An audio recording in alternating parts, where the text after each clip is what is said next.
To global channel Jayanthi Amirshetti tip and cooking channel కి స్వాగతం. ఈ టిప్ నచ్చితే లైక్ చేయండి, షేర్ చేయండి, సబ్స్క్రైబర్ చేయండి. మొదటగా ఈ ఛానల్ చూసేవాళ్లు సబ్స్క్రైబర్ చేసుకోండి. పరమశివుడిని బోలా శంకరుడు అని కూడా అంటారు. భక్తులు పిలవంగానే పలుకుతాడని, కోరికలు తీరుస్తాడని ప్రతీతి. అయితే శివుడు అభిషేక ప్రియుడు. అభిషేకం చేస్తే వెంటనే ప్రసన్నుడవుతాడని మన విశ్వాసం. అయితే అభిషేక సమయంలోనూ శివ పూజ సమయంలోనూ వేద మంత్రాల పఠనం చాలా శక్తిమైనదిగా పరిగణిస్తారు. శక్తివంతమైన శివ మంత్రాలను పఠించటం ద్వారా శివుని అనుగ్రహం కలుగుతుందని నమ్మకం. అదేదో మనం ఈ వీడియోలో తెలుసుకుందామా? స్కిప్ చేయకుండా లాస్ట్ వరకు చూడండి.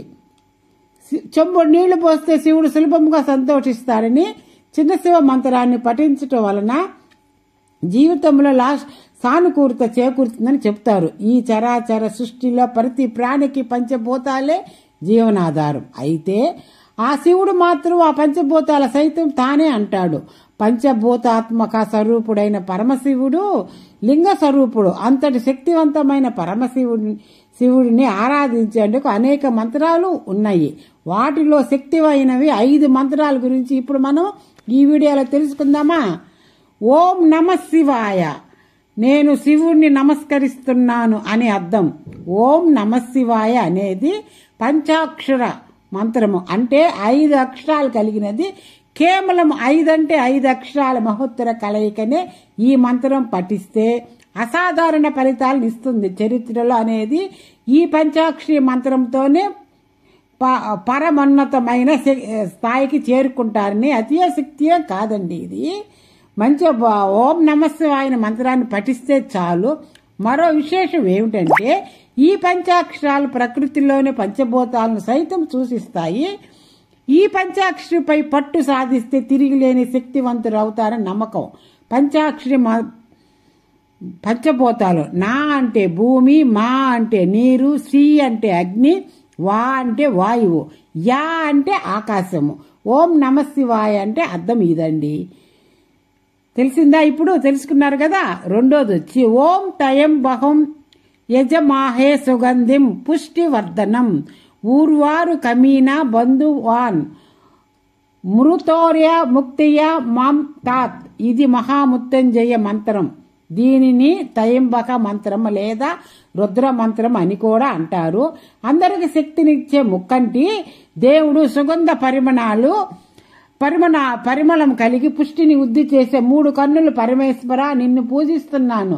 పక్వమైన తొడిమ నుంచి దోస పండును ఎలా వేరు చేస్తున్నావో అదే విధముగా మృత్యువు నుండి నన్ను వేరు చేయుము. అమృత సమానమైన మోక్షము నుండి విడివడకుండా ఉండును గాక అని అర్థము. ఈ మంత్రం జపించడం వల్ల అకాల మరణము తొలగిపోతుందని, రక్షణ లభిస్తుందని నమ్మకం. 2వ మంత్రం అయిపోయిందా? ఇంకా 3వ మంత్రము ఓం తత్పురుషాయ విద్మహే మహాదేవాయ ధీమహి తన్వో రుద్రం ప్రచోదయ. ఇది శివ గాయత్రి మంత్రము. నాకు బుద్ధిని, జ్ఞానాన్ని ప్రసాదించమని అడగటము, అలాగే నా హృదయాన్ని శాశ్వతమైన కాంతితో ప్రకాశింపజేసే శక్తిని కలగజేయాలని కోరటం దీని అర్థం. పాప ఫలితాల నుండి విముక్తి పొందాలంటే శివనామస్మరణ చేయటం ఉత్తమం.